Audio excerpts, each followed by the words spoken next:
Brought to you by TechnoSpark 20 series smartphones.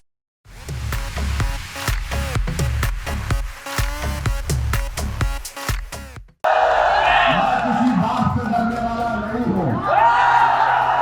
बताइए सभी दोस्तों और बुजुर्गों, मैं मुख्तार अंसारी का नाम लेकर कह रहा हूँ कि मुख्तार अंसारी एक इंसान था। मुख्तार अंसारी एक इंसान था, जुडिशियल कस्टडी में था, जहर देकर मार दिया, वो शहीद है। वाराणसी में पहली बार तीसरे मोर्चे के रूप में बनी पीटीएम यानी पिछड़ा दलित और मुस्लिम की जनसभा शहर के नाटी इमली के बुनकर कॉलोनी मैदान में हुई। इस जनसभा को संबोधित करते हुए एआईएमआईएम के प्रमुख असदुद्दीन ओवैसी ने बीजेपी के साथ विपक्ष के नेताओं पर भी हमला बोला है। साथ ही उन्होंने माफिया मुख्तार अंसारी का भी जिक्र किया है।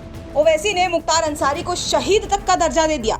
इतना ही नहीं, उन्होंने भरे मंच से अतीक अहमद की हत्या पर भी सवाल खड़े कर दिए हैं। इस दौरान जनसभा में हजारों की संख्या में लोग मौजूद रहे।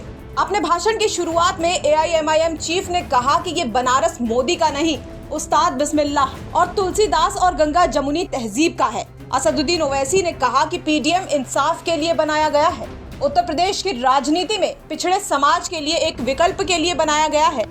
हम 50 साल से वोट देने वाले बने, लेकिन अब हम वोट लेने वाले बनेंगे। संघ, बीजेपी, समाजवादी पार्टी या दूसरी पार्टियां सिर्फ जुबान से इंसाफ की बात करती हैं, लेकिन जमीन पर अमली जामा पहनाने का काम नहीं करती। ओवैसी ने मंच से कहा कि मुख्तार का नाम लेकर कह रहा हूं, मैं किसी के बाप से डरने वाला नहीं हूं। मुख्तार अंसारी एक इंसान था, जुडिशियल कस्टडी में था, उसे जहर देकर मार दिया गया। वो शहीद है और शहीदों के बारे में कहा गया है कि शहीदों को मुर्दा कभी मत कहो, वो जिंदा है। लेकिन उनको बचाने की जिम्मेदारी बीजेपी सरकार की थी और उसमें वो नाकाम साबित हुए हैं। मेरे भाई, मैं आपके थालियों का कभी मोहताज नहीं था। मैं आपसे नहीं कह रहा हूं कि मैं तकरीर इसलिए कर रहा हूं कि तुम्हारी थालियों को सुनकर मुझे खुशी मिलेगी। मेरे भाई, मेरे थालियां सुन सुनकर मेरे कान पक चुके हैं। तुम्हारे जज्बाती नारे सुन सुनकर मेरे कान पक चुके हैं। मैं सिर्फ तुमसे ये बताने आया हूं कि तुम थाली मत बजाओ, तुम सिर्फ इस उंगली से वोट डालो पीडीएम को। यही हमारी ताकत का नजारा होगा, यही हमारी ताकत का नजारा होगा। तो मुत्तहदा तौर पर अपने वोट का इस्तेमाल करिए। ये तमाम सियासी पार्टियां हैं, समाजवादी है, बहुत सी पार्टियां हैं, मगर आपने क्या हासिल किया बताइए आप। उत्तर प्रदेश में सबसे ज्यादा जेलों में कौन है?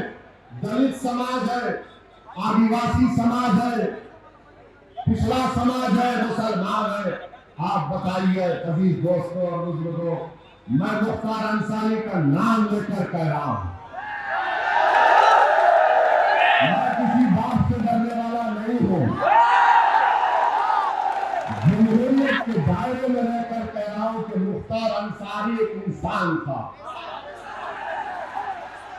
मुख्तार अंसारी एक इंसान था, जुडिशियल कस्टडी में था, जहर देकर मार दिया, वो शहीद है।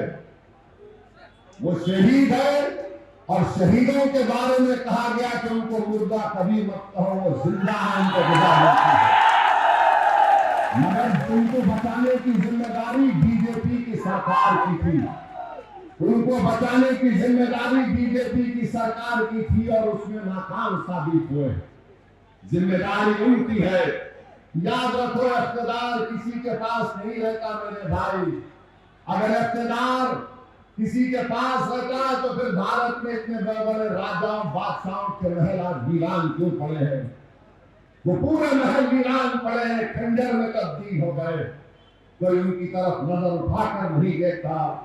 कुदरत ये बता रही है कि देखो, ये किसी वक्त में ये खंडर बड़ी आलीशान इमारत थी, मगर इख्तियार किसी के पास रहने वाला नहीं है।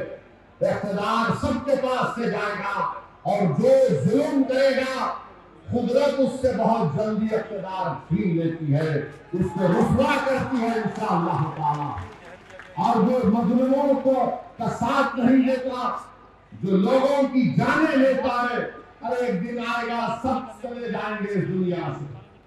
मेरे अजीज दोस्तों और बुजुर्गों, दूसरी तीसरी अहम बात हम आपसे अर्ज करना चाह रहे कि पार्लियामेंट का चुनाव चल रहा, अचानक देश के प्रधानमंत्री की जबान अपनी ओरिजिनल जबान पे आ गई।